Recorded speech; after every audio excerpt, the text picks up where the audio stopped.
ลุงเนาะพี่น้องเนาะแต่ว่าเพื่อนพี่น้องพี่น้องอันนั้นผู้เสียตัวนี้ฮูกหลายคนพี่น้องเห็นป่ะฮูกประมาณ1 2 4 6 7คนพี่น้องแล้วก็ยังมีหลายๆคนเห็นป่ะฮูกพี่น้องเพิ่นแล้วก็เพิ่นจดรายชื่อไว้นะพี่น้องเห็นป่ะเพิ่นจดรายชื่อ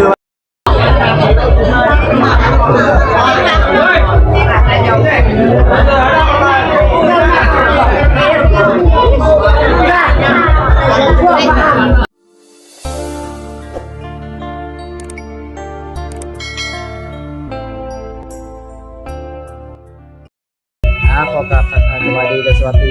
พี่น้องวายซีทางลาวทางไทยและต่างประเทศ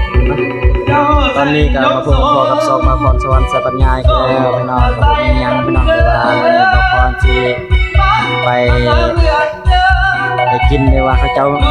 จำหีดพี่น้องเพิ่นเอางัวบ่แม่นเอาควายพี่น้องเอาควายจำเลยว่าศาสนาพีพาโดยพี่น้องเนาะ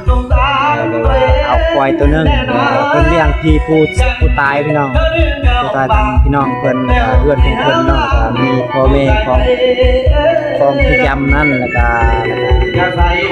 อายน้องเขาเนาะประมาณ 4-5-6 คนแล้วก็ประกอบท้ายให้ท่านผู้ชมได้เบิ่งเลยสิได้เบิ่งพี่น้อง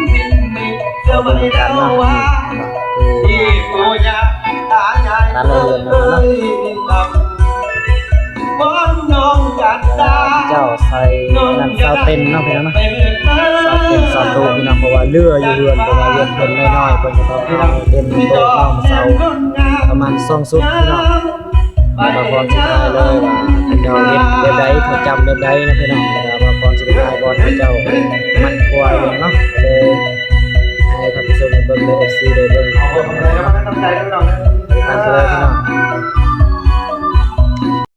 บางคนสิเตรียมเข้าไปว่าเขาเจ้าบอลเพื่อนเขาเจ้าฮิตพี่น้องเนาะ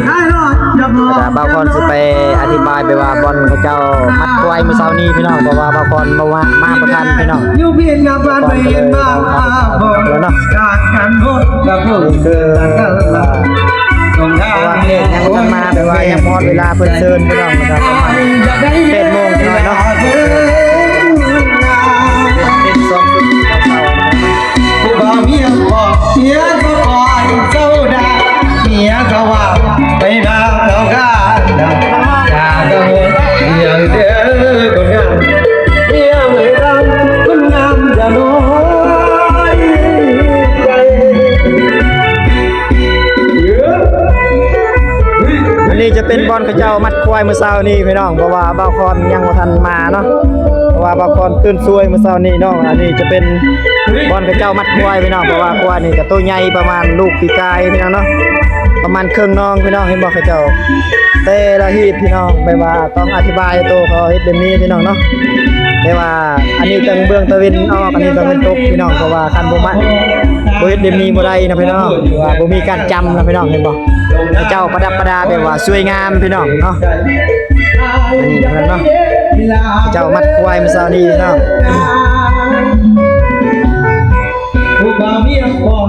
บอกก่อนจะไปท้ายบอลกับเจ้าเฮ็ดกินนี่พี่น้องเนาะ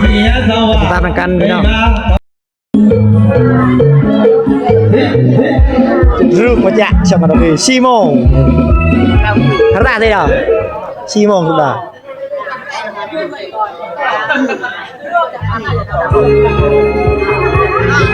อันนี้แบบว่าบอลมีครัวเขาเจ้าเฮ็ดกินพี่น้องแบบว่าเพิ่นคากำลังคาควายเพราะว่าบ่าวคอนบ่ได้ไปถ่ายไกลๆนะพี่น้องเนาะเพราะว่าบ่าวคอนแบบว่าปิดแบบว่าบ่ให้เห็นเลือดนะพี่น้องเนาะตอนนี้ก็เขาเจ้ากำลังเฮ็ดกินเฮ็ดอยู่พี่น้อง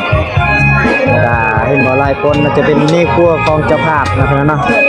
แล้วก็บ่าวคอนที่ถ่ายอยู่เทิงพี่น้องอันนั้นนี่แม่บอลเจ้าบอลสุดท้ายเจ้านึ่งเขาพี่น้องอันนี้จะเป็นบอลนึ่งเขาพี่น้องเพราะว่าเป็นเห็ดซองเตาพี่น้องเนาะในคืนนี้เพิ่นเห็ดกินเพราะว่าเมื่อวานนี้พี่น้องประมาณนั้นเลยพี่น้องเพิ่นจะเห็ดบอลซองสุดพี่น้องอันนี้จะเป็นบอลนึ่งเขาเขาเจ้าแล้วก็เพิ่นใส่หม้อใหญ่นี่พี่น้องเนาะแต่ว่าสิเอาแยงคันนึ่งเป็นหวดแต่ว่าย่านบ่พอพี่น้องเพิ่นเอาต้องหม้อใหญ่เลยพี่น้องเห็นบ่เห็ดซองเต่าบอลเห็ดกินนึ่งเขาแล้วก็อันนี้จะเป็นเมฆครัวเนาะแปลว่าเมฆครัวทางเจ้าภาพนะพี่น้องเพิ่นกำลังมากินพี่น้องเนาะ เรากำลังจะกินเนาะดาบาคอนสิเป็นทายอยู่เทิงอยู่พี่น้องเนาะอันนี้บาคอนสิเป็นทายอยู่เทิงนี่พี่น้องนี่จะเป็นญาติพี่น้องของเพิ่นนะพี่น้องเนาะ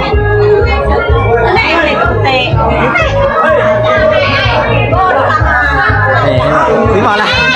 ไม่พงรังเลยพงรังเลยbươi đấy mờiจะbươi đấy đi do làm về bật phaiนี่จะเป็นวันเจ้าขับเลยนะไม่ต้องวันเจ้าจำฮีดจำคลองนะไม่ต้องเจ้าละเจ้ากระต่ายมาเลยเนี่ยเป็นงานนั่นเลยว่ากินว่าฮอนทองthôi đi thôi cứ đạp đi vô là thôi đi ở đây chú xi mông ở đây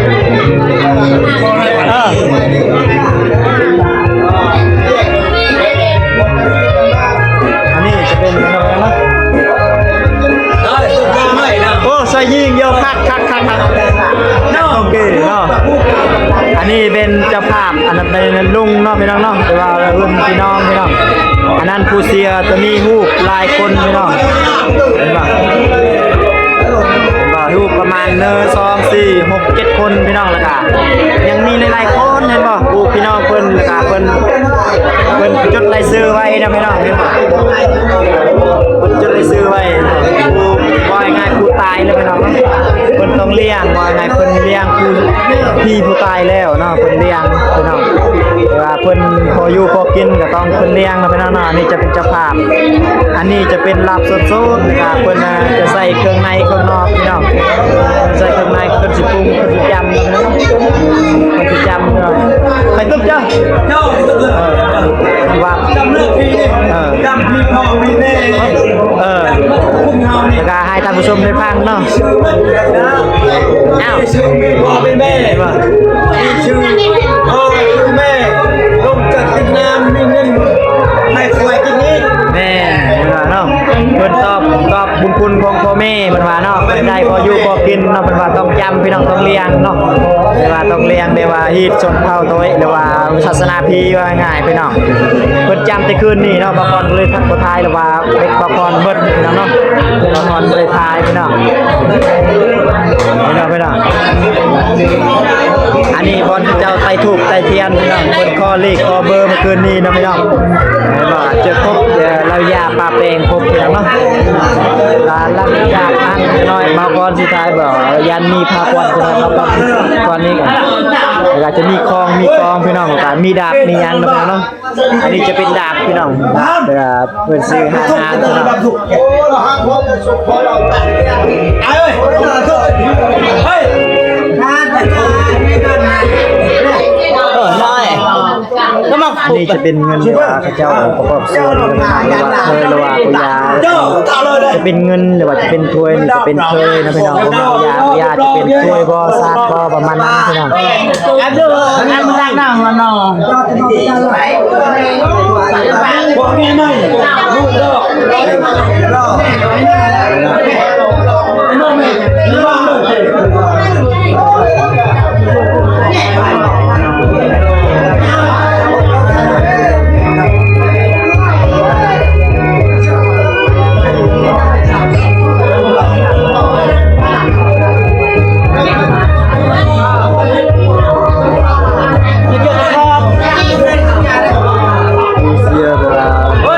เป็นเจ้ามืออย่างดีนะพี่น้องเพิ่นเลยเสียพี่น้องอย่างว่า10 กว่าปีแล้วเนาะว่าเพิ่นต้องพร้อมต้องเทศแต่ว่าเพิ่นบ่อยู่บ่กินต้องพร้อมต้องเทศพี่น้อง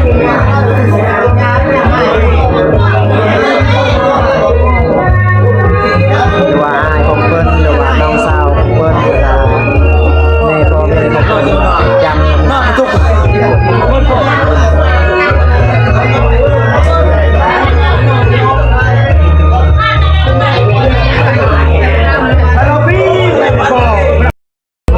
เป็นข้าวหับเคยนะครับการต้มดอกกล้วยนี่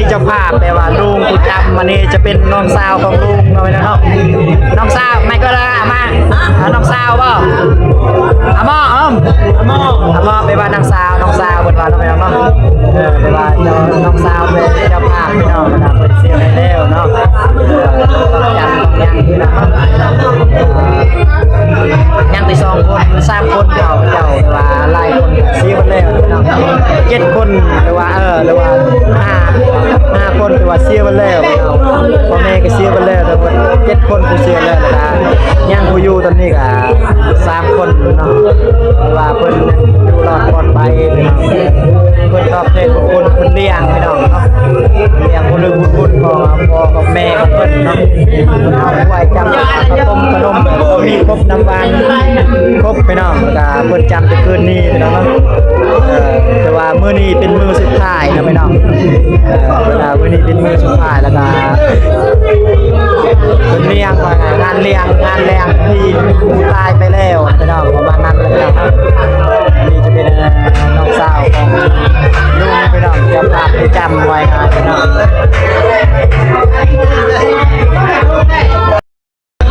đây là tôi là bạn tôi là cái máy ơi cái nhớ là vô ấy mình sẽ bài rồi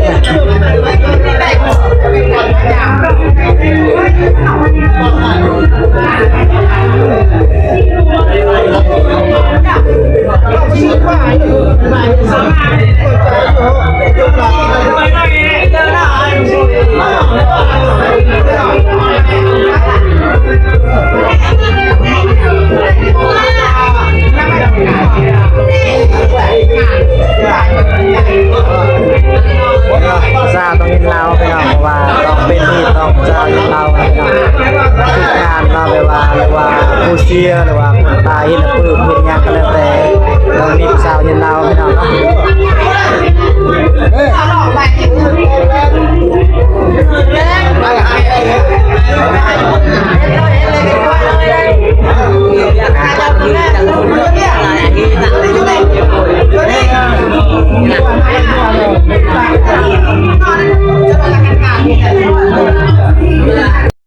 ตอนนี้ก็เวลาประมาณ7 โมงครึ่งพี่น้องทอดเวลาขั้นตอนเจ้าผูกแขนเป็นควันแล้วพี่น้องนะแต่ว่าเพิ่นผูกแขนเบิดเฮือนแล้วพี่น้องว่าลูกหลานเพิ่นหลายน้องเพิ่นผูกเบิดพี่น้อง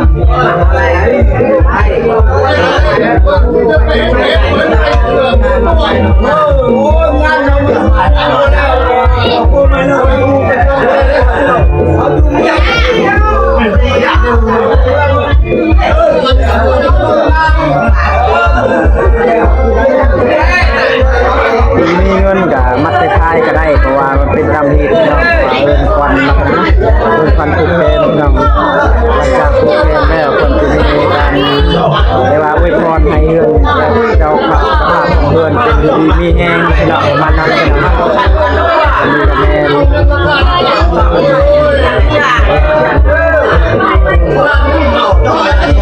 อันนี้จะเป็นภาษายินเราพี่น้อง2 คนเลยเป็นภาษายินเรา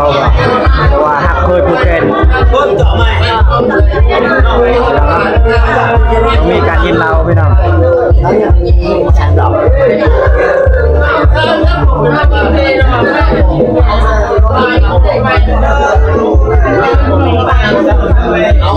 นี่ก็เต็มเลยหมดกับที่จอดไว้